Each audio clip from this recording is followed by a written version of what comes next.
नमस्कार दोस्तों, स्वागत है आपका मेरे YouTube चैनल नील जस्ट वॉच पर। दोस्तों, आज मैं फिर से एक बार एक और अपने फ्री के प्लांट की आपसे शेयरिंग कर रही हूँ, जो कि मैंने कटिंग से प्रोपोगेट किया है। मैंने पिछले साल अपने गार्डन में ऐड किया था और अभी फ्लावरिंग स्टार्ट करने लगा है। तो चलिए दोस्तों, मैं शेयर करती हूँ आपसे आज का अपना टॉपिक। और आज का टॉपिक है लैंटर्न हिबिस्कस। तो दोस्तों, ये मेरा लैंटर्न हिबिस्कस का प्लांट है और ये साल भर पुराना है। और ये आप देख सकते हैं, मैंने इसे 10 इंच के पॉट में लगाया है और मैंने इसे मिट्टी का पॉट दिया है। दोस्तों, लैंटर्न हिबिस्कस वैसे तो बहुत सुंदर सुंदर कलर के होते हैं। ये एक जंगली लैंटर्न हिबिस्कस है जो मुझे राह चलते हुए एक जगह पे दिख गया था। और छोटे सा प्लांट पूरी तरीके से फूलों से भरा हुआ था और काफ़ी सारे फ्लावर इसमें लटक रहे थे। तो इसको देख के मुझे लालच आ गया और मैं इसकी एक कटिंग घर ले आई और मैंने कटिंग प्रोपोगेट की थी पिछले साल। और जब कटिंग से न्यू ग्रोथ आई थी, मैंने तब भी इसके शॉर्ट शेयर किए थे। तो अभी इस बरसात से ठीक पहले मैंने इसकी रिपोर्टिंग की थी और मैंने रिपोर्टिंग का वीडियो भी आपसे शेयर किया था। तो सबसे पहले मैं बता देती हूँ कि मैंने इसे कैसे प्रोपोगेट किया। तो दोस्तों, मैं कटिंग लेके आई थी और मैंने नॉर्मल गार्डन सॉयल एक छोटे से दही के डिब्बे में लगा करके और उसी में इसको प्रोपोगेट कर दिया था। तो कटिंग जब थोड़ी ठीक से ग्रो हो गई थी और मुझे लगा कि अब इसको जगह नहीं बची है दही के डिब्बे में, तब मैंने इसे बरसात से ठीक पहले मई या जून में इसमें रिपोर्ट कर दिया था। और इस पॉट में रिपोर्टिंग के लिए मैंने हमेशा की तरह गार्डन सॉयल में थोड़ा सा कंपोस्ट मिला दिया था और थोड़ी सी रेत मिला दी थी। तो उसी में मैंने इसे प्रोपोगेट किया है और तब से मैंने इसे फर्टिलाइज़र अभी कोई नहीं दिया है। और शायद इसी वजह से इसमें कलियां तो बहुत सारी बनी हैं। और अब मैं जिस समय ये खिलना शुरू हुआ उस समय इसकी वीडियो नहीं बना पाई। स्टार्टिंग में बहुत ज़्यादा इस पर फ्लावरिंग हुई थी, बहुत हैवी फ्लावरिंग हुई थी। और अभी कलियां कम रह गई है क्योंकि फूल बन के सब झड़ भी गए हैं। तो इसकी कलियां स्टार्ट में कुछ इस तरीके से बनती है, ये देखिए। और खिलने से पहले ये कुछ यूँ हो जाती हैं और इनका मैक्सिमम जो खिलना है दोस्तों वो यही है। और ये खिलने के बाद कुछ इस तरीके से हो जाती हैं। एक्चुअली मुझे इसका कलर बहुत प्यारा लगा था और लटकते हुए तो मुझे कुछ यूं ही दिखे थे। तो शाम के टाइम पे मैंने देखा था, मुझे लगा था कि शायद फूल मुरझा गए हैं इसलिए लटक रहे हैं। लेकिन एक्चुअली जब मैंने इसे ग्रो किया और मेरे गार्डन में इसमें फ्लावरिंग स्टार्ट हुई, तब मुझे पता चला कि ये इतना ही खिलता है। और इसके फूल इसके इस तरीके से लटकने को ही इसकी ब्लूमिंग कहते हैं। मतलब खिलने का मतलब ही यही है कि ये फूल इस तरीके से लटक जाते हैं। और खिलने से पहले, इस स्टेज से पहले एक और स्टेज है और वो ये है। इसमें भी ये बहुत सुंदर लगते हैं देखने में। प्रोपोगेशन के लिए अभी तक इसमें मुझे कटिंग मेथड ही समझ आया, क्योंकि पिछले 10-12 दिन से लगातार फ्लावरिंग हो रही है। लेकिन अभी तक मैंने इस प्लांट में सीड बनते नहीं देखा है, बल्कि फूल कुछ दिन प्लांट पर ही रहकर बाद में सूखकर नीचे गिर जा रहे हैं। अब बात कर लेती हूँ सनलाइट की। तो मैंने इसे फुल सनलाइट में रखा है, लेकिन यहाँ पर 11 बजे से सूरज की रोशनी आती है। और एक बात मैंने जो और नोटिस की, ये जहाँ पर मैंने रखा है इसके सामने एक साइड बाउंड्री वॉल है। बाउंड्री वॉल की वजह से 1:30-2 बजे के बाद इस प्लांट पर छाया होने लगती है। तो प्लांट ने सूरज की रोशनी पाने के लिए खुद की हाइट बढ़ा ली और सूरज की रोशनी पाने के लिए बाउंड्री वॉल से ऊपर पहुंच गया, ये आप देख सकते हैं। इसका मतलब ये हुआ कि ये प्लांट सनलाइट लविंग प्लांट है और फुल सनलाइट में बहुत अच्छा ग्रो करता है। और इसके पत्तों के टेक्सचर से भी मुझे यही लगता है। मैंने जब लैंटर्न हिबिस्कस के बारे में जानकारी की तो ये सुर्ख लाल हल्के गुलाबी, चटक गुलाबी, पर्पल, ऑरेंज, पीले, मरून, लाइट पिंक पर मरून धारीदार या मरून पर सफ़ेद धारीदार, पिंक पर रेड धारीदार या सफ़ेद पर लाल धारीदार, बहुत सारे कलर्स में और बहुत सारे वेरिएशन में पाए जाते हैं, ऐसा मुझे पता चला।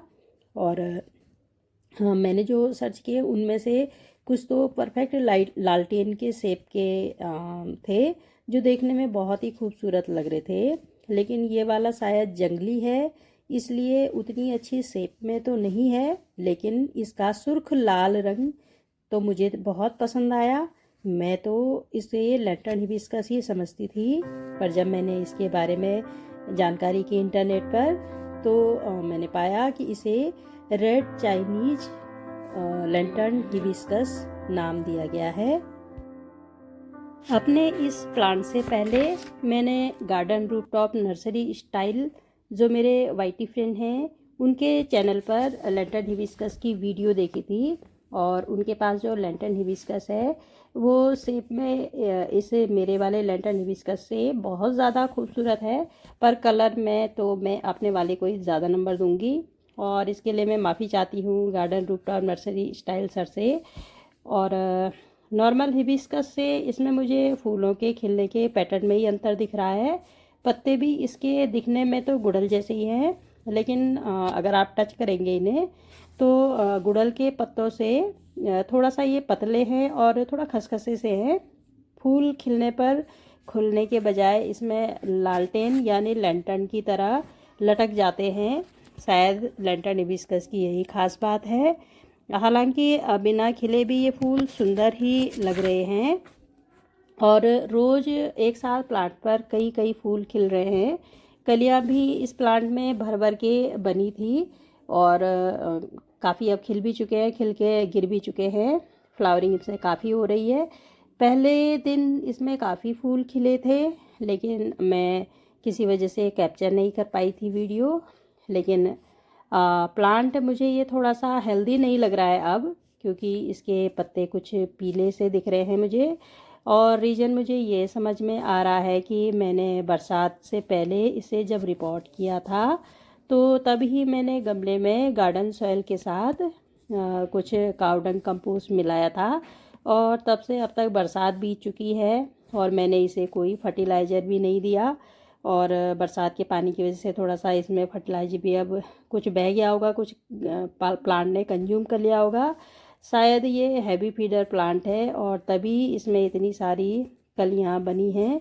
इसीलिए अब मैं इसे फिर से काउडंग कंपोस्ट देकर देखूंगी कि प्लांट के पत्ते नॉर्मल ठीक होते हैं या नहीं होते हैं। थोड़ा सा मैंने दे भी दिया है इसको। तो अब बात कर लेती हूँ वाटरिंग की। तो दोस्तों, इस प्लांट को भी हिबिस्कस की तरह थोड़ा लेकिन रोज़ पानी चाहिए, लेकिन वाटर लॉगिंग नहीं होनी चाहिए पॉट के अंदर। इसीलिए पॉट में सॉयल वेल ड्रेन होनी ही चाहिए और बहुत ज़्यादा नमी भी पॉट में ना रहे, इसका भी ध्यान रखना चाहिए, क्योंकि इससे एक तो जड़ों को नुकसान पहुंच सकता है और दूसरा मिलीबग का अटैक हो सकता है। तो इसीलिए मैं बता देती हूँ कि इसमें हिबिस्कस की ही तरह बहुत जल्दी मिलीबग का अटैक भी हो जाता है। और यदि नमी पॉट में ज़्यादा रह जाए तो बहुत चांसेस हो जाते हैं मिलीबग के अटैक के। एक बात और जो मैंने नोटिस की है, जब प्लांट रूट बाउंड हो जाता है तब भी इसमें मिलीबग का अटैक होता है। और ये मैंने तब एक्सपीरियंस किया जब मैंने इसे छोटे पॉट में कटिंग से ग्रो किया था। जब मैंने कटिंग रिपोर्ट की थी उस टाइम जिस छोटे दही के डब्बे में कटिंग थी, उस डब्बे में जड़ें नीचे से बाहर निकल आई थी, यानी डब्बे में कटिंग रूट बाउंड हो चुकी थी। उन्हीं दिनों मैंने नोटिस किया था कि प्लांट पर मिलीबग आने लगे थे और बार बार मैं मैन्युअली हाथ से हटा रही थी, फिर भी मिलीबग दोबारा आ जा रहे थे।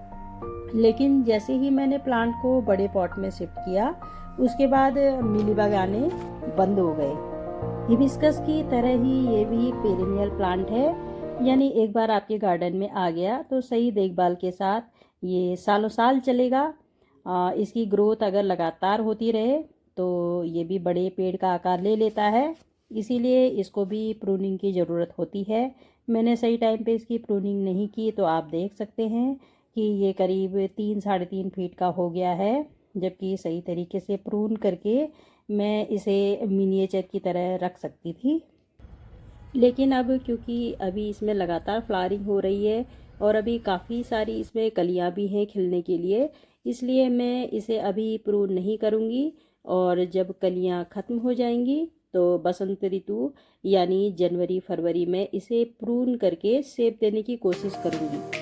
और मैं देख पा रही हूँ कि जितनी मोटी कटिंग लेकर मैं आई थी, यानी जितनी मोटी कटिंग से मैंने ये प्लांट बनाया है, अभी इस प्लांट का स्टेम भी उतना ही मोटा हो गया है। यानी जब मैं प्रूनिंग करूँगी तो मुझे इसी प्लांट से अब नई कटिंग भी मिलेगी और उस कटिंग से मैं एक और प्लांट तैयार करूँगी ताकि मैं उसे अपने किसी कलीग को या परिचित को गिफ्ट कर सकूं। इस तरह मैंने अपने गार्डन में एक नया प्लांट ऐड किया और कोशिश की कि इस प्लांट के साथ मेरा जो प्रैक्टिकल एक्सपीरियंस रहा वही आपसे शेयर किया। आई होप कि आपको पसंद आएगा। तो दोस्तों, वीडियो में अंत तक बने रहने के लिए आपका हार्दिक आभार। आपका प्यार और समर्थन मुझे लगातार मिल रहा है और उम्मीद करती हूँ कि आगे भी बराबर मिलता रहेगा। तो मिलती हूँ नए कंटेंट के साथ अपनी अगली वीडियो में। तब तक के लिए नमस्कार।